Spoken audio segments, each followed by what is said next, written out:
नारायण नारायण। आज हम पढ़ रहे हैं प्रभु की निवास स्थली भक्तों का हृदय। स्वामी सखा पितु मातु गुर जिनके तुम सब तात, बाय डॉक्टर श्री राम किंकर जी महाराज। प्रथम प्रवचन। श्री राम शरणम मम।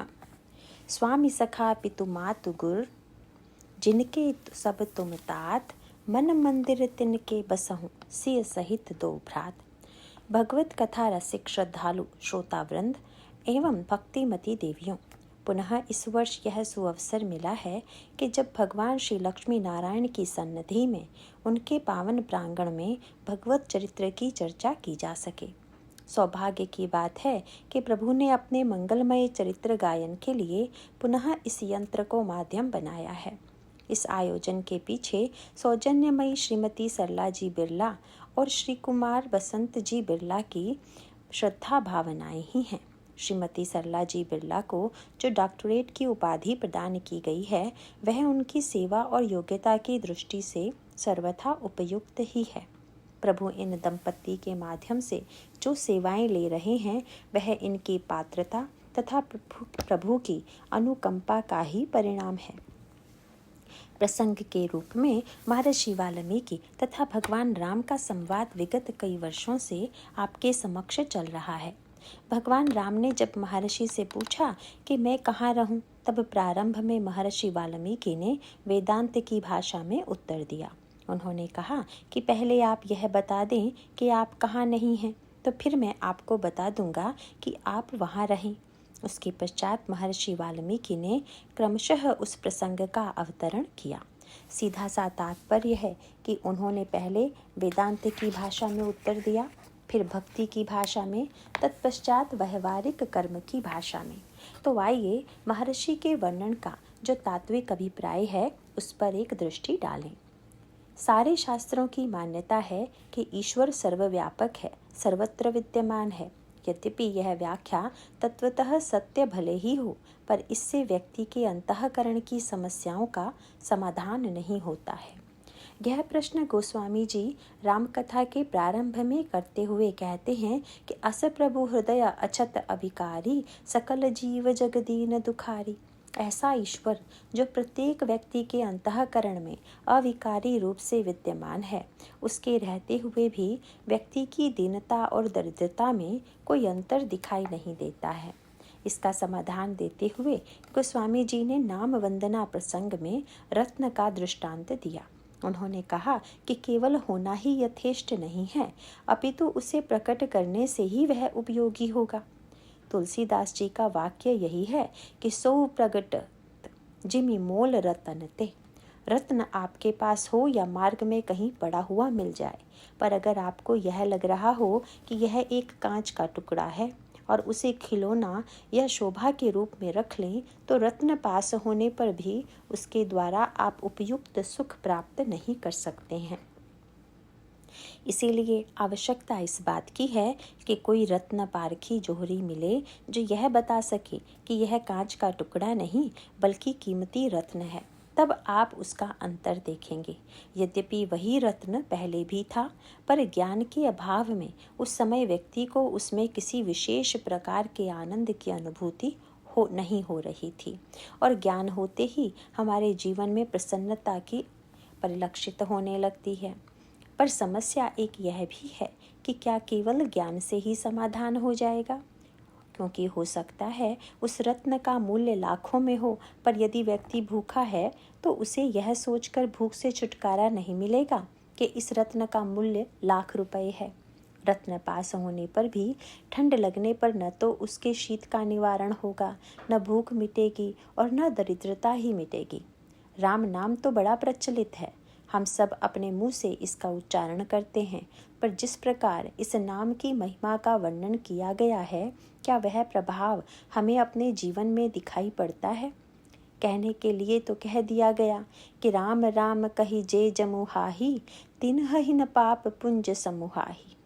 जमुहानी के समय भी राम नाम ले लेने से पाप दूर चले जाते हैं, पर ऐसा होता है क्या? बहुधा देखा तो यह गया है कि जमुहाई लेने के बाद नींद भी कई बार आ जाती है। गोस्वामी जी ने तो यहाँ तक कहा है कि बारक राम कहत जगत चेऊ, होत तरन तारन नर तेऊ। एक बार नाम लेने वाला स्वयं तो मुक्त होता ही है, पर इसके साथ वह मुक्ति प्रदान करने वाला भी बन जाता है। यद्यपि यह बड़ा विचित्र दावा है, पर हमें इसका भी अनुभव नहीं हो पा रहा है। किंतु ऐसा होता क्यों है? वस्तुतः राम नाम है क्या? वैसे यदि देखें तो वर्णमाला के 3 अक्षर र, अ तथा म इसमें विद्यमान है। ये अक्षर तो साहित्य के अनेक शब्दों में विद्यमान हैं। तो फिर यह पूछा जा सकता है कि राम नाम में ही ऐसी विशेषता क्यों? तब गोस्वामी जी ने रत्न का उदाहरण देते हुए कहा कि कांच के सैकड़ों चमकीले टुकड़े रखे हों और उसी में एक हीरे का टुकड़ा भी हो, तो साधारण व्यक्ति को तो किसी अंतर की अनुभूति नहीं होगी, क्योंकि देखने में दोनों का रंग एक सा है, दोनों ही चमकीले हैं। इसका भेद करने के लिए ही गोस्वामी जी ने यहाँ पर प्रकट होने की बात कही। आप सब जानते ही होंगे कि मंत्र जप दीक्षा लेकर करना चाहिए। अब आप दीक्षा लेने जाएं और गुरु राम शब्द का मंत्र दे तो आप कह सकते हैं कि यह शब्द तो मैं पहले ही जानता था। इसीलिए गुरुओं को बहुधा क्लिष्ट और अप्रचलित शब्दों से युक्त मंत्र का चुनाव करना पड़ता है, क्योंकि उसके अटपटेपन से व्यक्ति को लगे कि हाँ, यह कुछ मंत्र हुआ। बहुधा सीधे सादे शब्दों के मंत्र से व्यक्ति प्रभावित नहीं हो पाता, पर मंत्र गुरु प्रदत्त हो, कहने का अभिप्राय यही है कि गुरु रत्नों का पारखी है, जो उसके मूल्य को जानता है। कांच और हीरे में से जब जौहरी परख कर बता दे कि यह हीरा है, तब हमारे अंतःकरण में विश्वास होगा। बिना जानकारी वाला व्यक्ति कहे तो उसके कथन पर हमें विश्वास नहीं होगा। गुरु अर्थात पारखी, जिसने रत्न के मूल्य को जान लिया है तथा जिसके गुरु के प्रति हमारे मन में पूर्ण विश्वास है।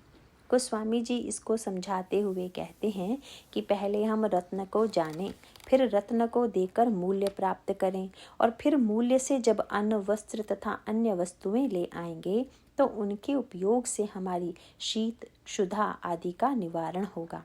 तुलसीदास जी कहते हैं कि जप का स्वरूप भी ठीक इसी प्रकार का है। आपने गुरु से दीक्षा ली, राम मंत्र मिला, अब इसका जप प्रारंभ करें। प्रश्न उठ सकता है कि इस एक शब्द की ही बार बार आवृत्ति क्यों? इसका उत्तर यह है कि यद्यपि एक बार में भी नाम परम कल्याणकारी है, पर जप की भी आवश्यकता है।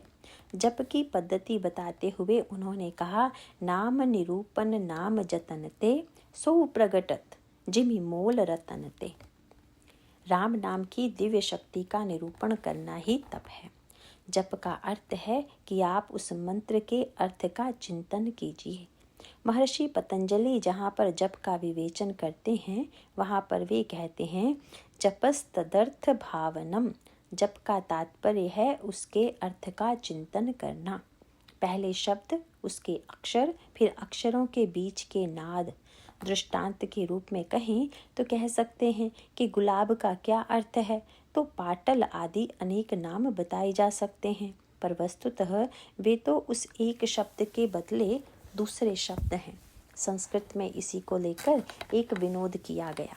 विद्वान लोग दृष्टांत दिया करते हैं कि एक शिष्य ने अपने गुरुजी से पूछा, मध्वा माने? गुरुजी ने कहा, विडौजा। शिष्य घबरा गया कि हमको तो मध्वा का ही अर्थ समझ नहीं आ रहा था, यह विडौजा कहाँ से आ गया? मध्वा शब्द रामचरितमानस में भी आया है।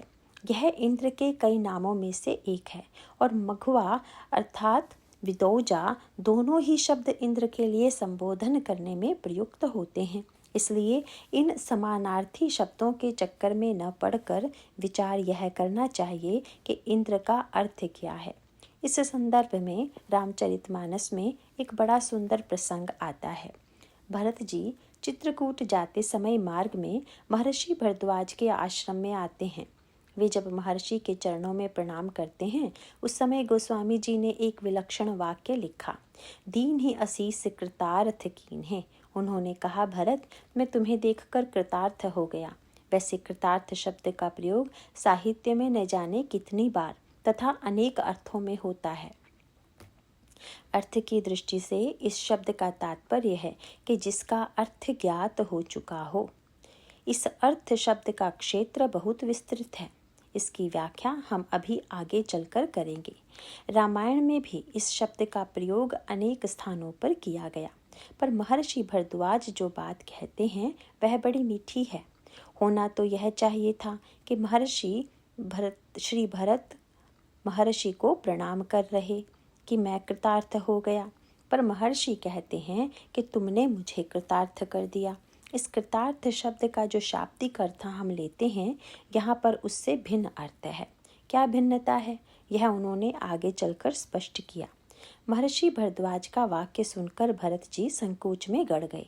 महर्षि उनका संकोच समझ गए।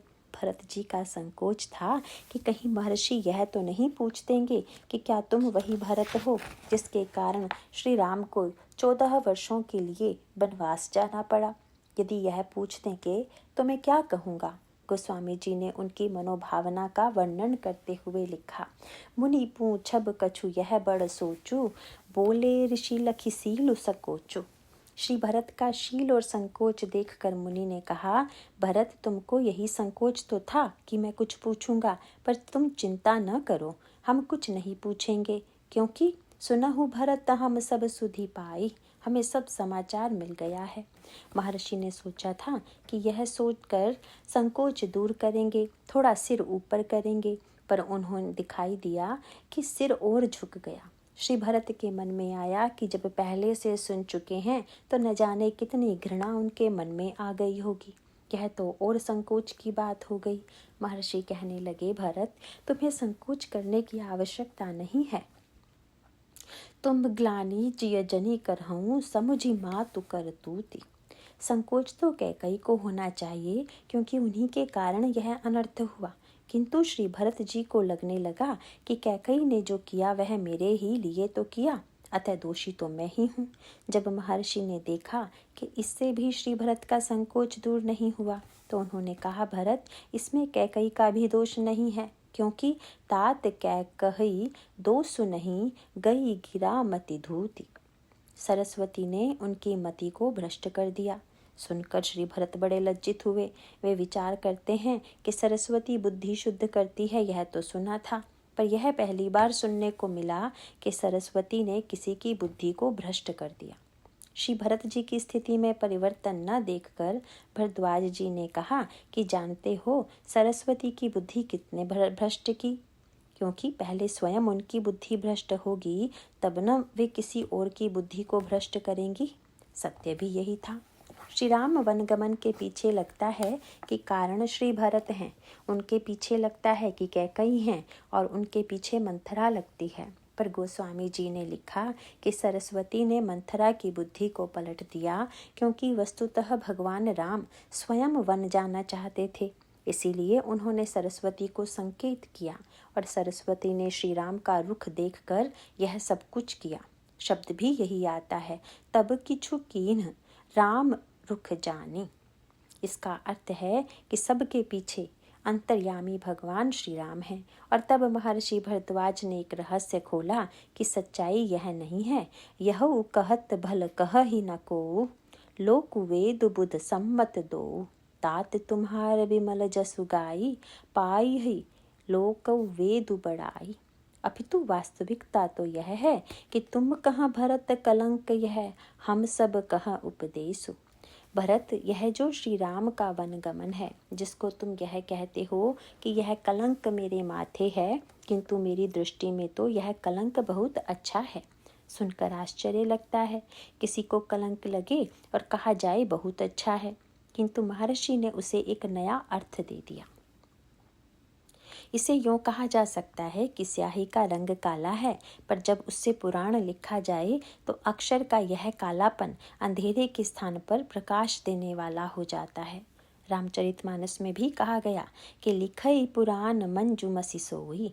वस्तुतः महत्व इस बात का है कि उसके द्वारा लिखा क्या गया है। उस स्याही के द्वारा भगवान की गुणानुवाद की रचना हुई।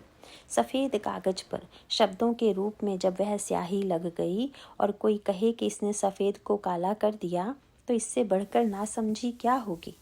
महर्षि भरद्वाज ने कहा, भरत, अगर तुम्हारे ऊपर यह कालिमा न आती तो राम के दिव्य यश का जो वर्णन है वह कैसे होता। उन्होंने कहा, भरत, एक समस्या हम लोगों के सामने यह थी कि जब भी कोई साधक आकर प्रश्न करता था कि प्रेम क्या है, तो मैं अनुराग, स्नेह आदि शब्द कह देता था, पर भरत, उसे सुनकर लोगों को शब्द के बदले में शब्द ही तो मिलता था। सुनने वाले का शब्द ज्ञान भले ही बढ़ गया हो, किंतु यह तो बोझ बना, अर्थ नहीं मिला। पर दूसरी ओर किसी से पूछे जाने पर कि गुलाब का क्या अर्थ है, उत्तर में वह व्यक्ति गुलाब का फूल तोड़कर उसके हाथ में दे दे, तो वस्तुतः प्रश्नकर्ता को गुलाब का वास्तविक अर्थ मिल गया। शब्द के बदले शब्द देने वाला नहीं, अपितु जो साकार करके सामने दे दे, वही सच्चा अर्थ प्रदायक है। महर्षि ने कहा कि भरत, यद्यपि अब तक मैं शब्द के बदले शब्द का प्रयोग करता था, किंतु मुझे स्वयं लगता था कि अर्थ तो निकला नहीं, पर आज तुम्हें देखकर लगा कि तुमने कृतार्थ कर दिया। अब प्रेम का अर्थ शब्दों में बताने की आवश्यकता नहीं रही, अपितु अब यदि कोई मुझसे पूछेगा कि प्रेम माने, तो मैं अनुराग या स्नेह शब्द न कहकर तुम्हें पकड़कर दिखला दूंगा कि प्रेम का अर्थ है भरत, यह साकार प्रेम है, इसे देख लो।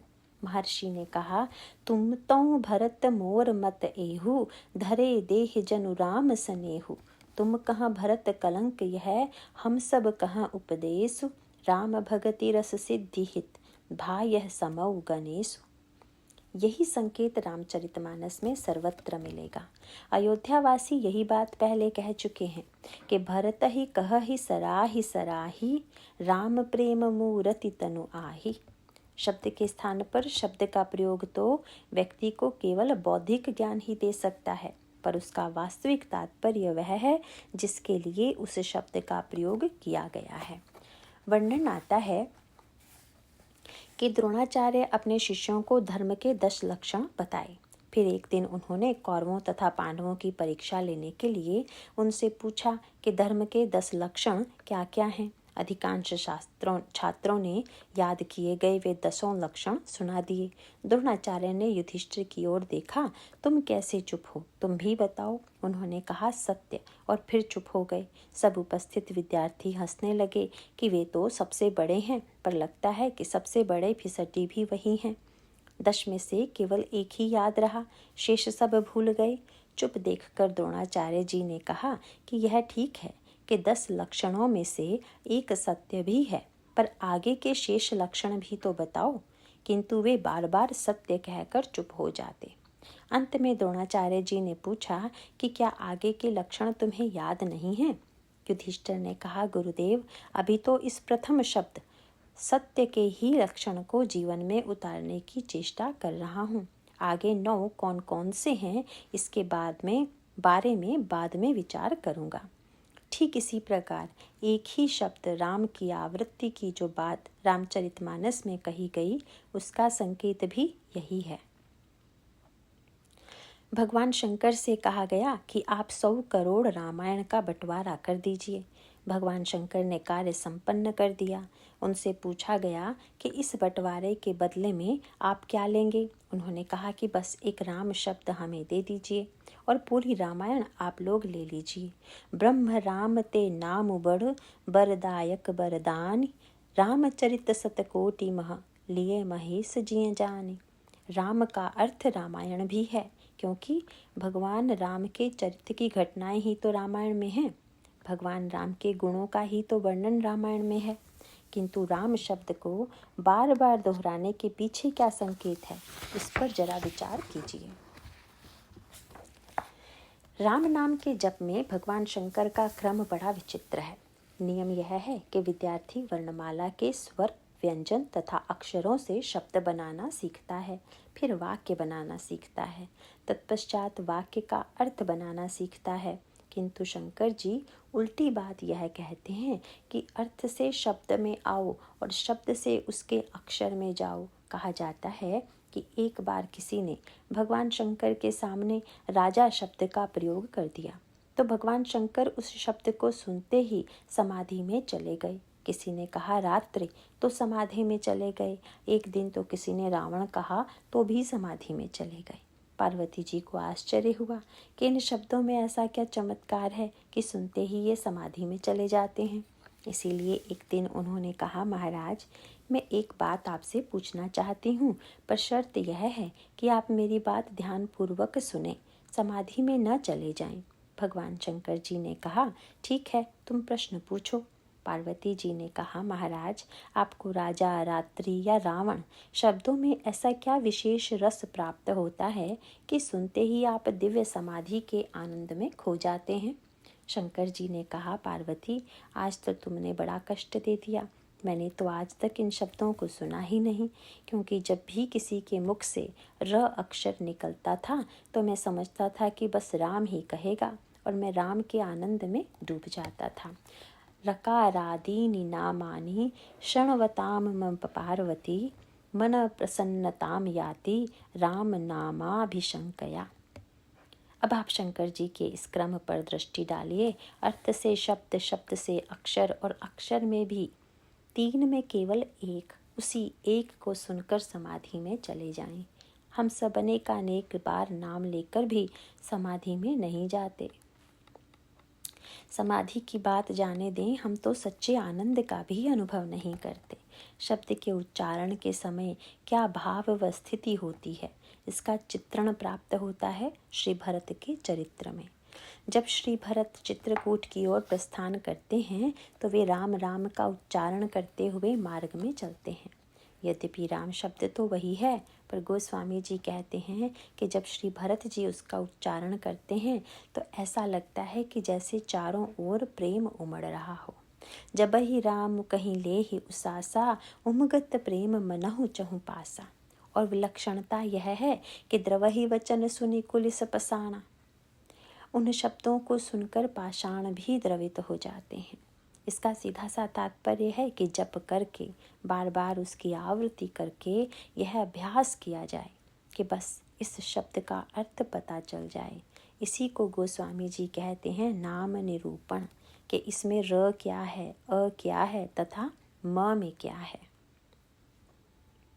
वंदना प्रसंग का प्रारंभ करते हुए तुलसीदास जी कहते हैं कि विधि हरि हरमय वेद प्राण सो, अगुण अनुपम गुण निधान सो। इसका सीधा सा तात्पर्य है कि उस शब्द का चिंतन करते करते जिसका हम चिंतन कर रहे हैं वह साकार हो जाए। जब राम नाम का जप करते समय राम सामने आकर खड़े हो जाएं, बस यही राम शब्द का अर्थ है, यही अर्थ ही परमार्थ है। कहने को तो बड़े बड़े प्रवचन और भाषण करने वाले भी कहते हैं कि ईश्वर सर्वत्र विद्यमान है। प्रश्न यह है कि सचमुच उन्हें दिखाई देता है क्या? नाम वंदना प्रसंग में गोस्वामी जी ने प्रहलाद के संदर्भ में एक बहुत सुंदर सूत्र दिया। उन्होंने कहा, यह युग ही मानो हिरण्यकशिपु है और जप करने वाला जो साधक है वही प्रहलाद है। राम नाम नर केसरी, कनक कसिपु कलिकाल, जापक जन प्रहलाद जिमि, पाल ही दली सुरसाल। चैतन्य महाप्रभु के जीवन में आता है कि वे महान व्याकरण थे, बड़े विद्वान थे। गया में जब दिव्य भक्ति भावना का उदय हुआ तो लौट कर आने के बाद जब विद्यार्थी व्याकरण के सूत्रों का अर्थ पूछने लगे तो कह देते थे कि सबका अर्थ कृष्ण है। विद्यार्थियों को लगा कि गुरुजी तो पागल हो गए हैं, पर वस्तुतः परमार्थ प्राप्ति की यही स्थिति है। प्रहलाद जी ने जब गुरुजी से भी कह दिया कि समस्त शास्त्रों का सार राम नाम ही है, तब उन्होंने तो सिर पकड़ लिया, किंतु उनके इस वाक्य के पीछे भी यही दृष्टि है। हिरण्यकशिपु के अंतःकरण में राम नाम के प्रति विद्वेष भरा हुआ है। वह प्रहलाद से भी रुष्ट भी तो राम नाम जप के कारण ही हुआ था। वह प्रहलाद से पूछता है कि तुम जिस राम का नाम लेते हो वह कहाँ रहता है, किंतु प्रहलाद कहते हैं कि वह कहाँ नहीं रहता। हिरण्यकशिपु कहता है कि ईश्वर है ही नहीं, और प्रहलाद कहते हैं कि ईश्वर सर्वत्र है। वैसे तो शब्द से कोई भी कह सकता है कि ईश्वर सर्वत्र है, पर प्रहलाद को तो इसका सच्चा बोध भी है। इसीलिए भगवान सचमुच खंभे से प्रकट हो गए। वे चाहते तो हिरण्यकशिपु के हृदय को फाड़कर उससे भी प्रकट हो सकते थे, वे चाहते तो हिरण्यकशिपु के हाथ में जो तलवार थी उससे भी प्रकट हो सकते थे, किंतु उस स्तंभ से प्रकट हुए जिससे प्रहलाद बंधे थे। मानो उन्होंने प्रहलाद के वाक्य को सत्य सिद्ध कर दिया कि ईश्वर चेतन में ही नहीं, जड़ में भी विद्यमान है। उन्होंने नरसिंह के रूप में प्रकट किया। इसका तात्पर्य है कि मनुष्य, पशु, जड़, चेतन सब में ईश्वर विद्यमान है। जब इस अर्थ की अभिव्यक्ति हो गई तभी हिरण्यकशिपु का विनाश होता है। ठीक इसी प्रकार हमारे जीवन में भी युग का हिरण्यकशिपु विद्यमान है और उसका भी विनाश तभी होगा जबकि उस शब्द स्मरण के पीछे सच्चा विश्वास हो और जब वह अर्थ प्रकट हो। मानो सूत्र यही है कि ईश्वर निर्गुण निराकार के रूप में सर्वव्यापक होते हुए भी व्यक्ति की समस्या का समाधान तब तक नहीं कर पावेगा जब तक हमें उसे प्रकट करने की कला का ज्ञान न हो जाए। गोस्वामी जी कहते हैं कि जप के द्वारा नाम का निरूपण करने से वे प्रकट हो जाते हैं। नाम निरूपण नाम जतनते, सोई प्रगटत जिमि मोल रतनते।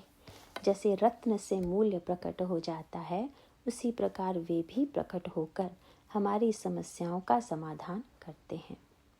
महर्षि वाल्मीकि प्रभु से कहते हैं कि आप सर्वव्यापी हैं, किंतु जब यह कहा जाता है कि श्री राम चित्रकूट आए तो प्रश्न यह है कि क्या वे अयोध्या को छोड़कर चित्रकूट आए? जिस समय वे चित्रकूट में हैं उस समय वे अयोध्या में नहीं हैं क्या? इस प्रश्न का तो बड़ा सुंदर निराकरण देते हुए उत्तरकांड में कहा गया है कि एक बार काकभुशुंडी जी महाराज श्री दशरथ के आंगन में भगवान श्री राम के साथ खेल रहे थे। खेलते खेलते जब उनके मन में भ्रम होता है तो वे वहाँ से भागते हैं, पर जहाँ जहाँ जाते हैं वहाँ वहाँ भगवान राम की भुजा को उपस्थित पाते हैं। वे कहते भी यही हैं कि सप्ताबरन भेद करी, जहाँ लगे गति मोरी, गयऊँ तहाँ प्रभु भुज निरखी, व्याकुल भयऊँ बहोरी। इस प्रकार मानो भगवान ने अपनी सर्वव्यापकता को प्रत्यक्ष दिखा दिया। इसका अर्थ है कि भगवान श्री राम अयोध्या में भी हैं, मिथिला में भी हैं और उसी समय चित्रकूट में भी हैं। यही क्यों? प्रश्न यह है कि लंका में भी हैं या नहीं। इसीलिए एक भक्त ने भगवान से कह दिया कि यदि आप प्रसन्न हैं तो मेरी एक बात मान लीजिए। भगवान राम ने पूछा, अगर प्रसन्न नहीं हूँ तो? भक्त ने कहा, कोई बात नहीं, तो फिर ऐसा कीजिए कि मुझे देश निकाला दे दीजिए। भगवान के सामने समस्या यह है कि वे अपने देश से बाहर कहाँ निकालेंगे, क्योंकि समस्त ब्रह्मांड उन्हीं के हैं। जब वे सर्वत्र हैं तब तो इसका सीधा सा अभिप्राय है कि वे लंका में भी हैं। महर्षि वाल्मीकि ने जब कहा कि तुम सर्वत्र विद्यमान हो तो हंसकर प्रभु ने कहा, महाराज मुझे तो देश निकाला दे दिया गया है। भगवान राम यद्यपि अयोध्या में हैं, पर प्रत्येक व्यक्ति को यही अनुभव हो रहा है कि चले गए हैं। कैकेयी ने राम को अयोध्या से दूर भेज दिया है। यही स्थिति हमारे जीवन की है। भले ही श्री राम हमारे हृदय में हों, पर जब हमारे अंतःकरण में मंथरा जैसी वृत्ति आती है, स्वार्थ भेद और तमोमयी वृत्ति आती है, तो ईश्वर पास रहते हुए भी दूर प्रतीत होता है। निकट ही रहत दूर जनु खोयो। अयोध्या कांड में बड़ी मीठी बात आती है। वर्णन आया है कि जब भगवान राम चित्रकूट से श्री भरत को विदा करने लगे तो प्रभु ने पादुका दे दी और श्री भरत ने पादुका को सिर पर रख लिया। पर प्रश्न यह है कि पादुका तो चरण की वस्तु है, सिर पर रखने की नहीं, किंतु श्री भरत ने सिर पर क्यों रखा? तब गोस्वामी जी ने लिखा कि वस्तुतः भरत पहचान गए कि पादुका कौन है। वे कहते हैं, प्रभु करी कृपा पावरी दीन्ही, सादर भरत शीस धरि लीन्ही, भरत मुदित अवलंब लहेते, अस सुख जस सिय राम रहेते। कि पादुकाएं नहीं अपितु इनमें एक श्री राम हैं तथा दूसरी श्री सीता जी। इसका अभिप्राय है कि श्री भरत भगवान श्री राम को लौटाने के लिए आए हैं और लोगों को लगता तो यही है कि प्रभु नहीं लौटे, भरत का व्रत सिद्ध नहीं हुआ। लेकिन भरत इस रहस्य को जानते हैं कि प्रभु और श्री सीता जी तो सचमुच लौट कर जा रहे हैं। किसी ने प्रभु से पूछा कि अगर आपको 2 रूपों में ही रहना था तो ऐसा भी तो कर सकते थे कि पादुका के रूप में वन में रह जाते और स्वयं श्री भरत के साथ लौट आते। उस समय प्रभु ने यही कहा कि संसार के अन्य लोग मुझ में ही मुझको देख लें, यही बहुत है, पर पादुका में देखने की जो दृष्टि है वह तो भरत के पास ही है। श्री भरत के राम सचमुच सर्वव्यापी हो गए, क्योंकि उन्हें कण कण में राम दिखाई दे रहे हैं। करी प्रणाम पूछहि जेहि तेहि, केहि बन लखन राम उबाई देहि। जे जन कहहि कुशल हम देखे, ते प्रिय राम लखन सम लेखे। कैकई और श्री भरत में यही अंतर है। कैकई के अंतःकरण में जब मंथरा रूपी दुर्वृत्ति बैठ जाती है तो श्री राम होते हुए भी नहीं दिखाई देते। जब हमारे हृदय में प्रेम का उदय होता है तब हमें श्री राम का साक्षात्कार होता है। इसीलिए महर्षि के यह कहने पर कि आप सर्वत्र हैं, मैं क्या बताऊं, जब प्रभु नहीं बोले तब उन्होंने कहा कि अब वे स्थान मैं तुम्हें बताता हूँ जहाँ पर आप निवास करें। तब महर्षि वाल्मीकि ने 14 प्रकार के भक्तों का परिचय देते हुए कहा कि आप ऐसे भक्तों के हृदय में निवास कीजिए। 14 स्थान मानो 14 साधन हम लोगों के लिए बताए गए, जिससे कि हमारे भीतर प्रेम उत्पन्न हो जाए। फिर ईश्वर हमारे हृदय में ही नहीं, बाहर भी प्रकट होकर हमारे जीवन की समस्याओं का समाधान प्रस्तुत करे। हमारे जीवन में प्रेम की प्रतिष्ठा हो। श्री लक्ष्मण और श्री सीता जी का आगमन हो। श्री लक्ष्मण जी जीवों के आचार्य हैं तथा श्री सीता जी मूर्तिमती भक्ति हैं। जब इन तीनों का निवास भक्तों के हृदय में होता है तब सभी समस्याओं का समाधान होता है। इसके बाद की चर्चा कल करेंगे। नारायण नारायण।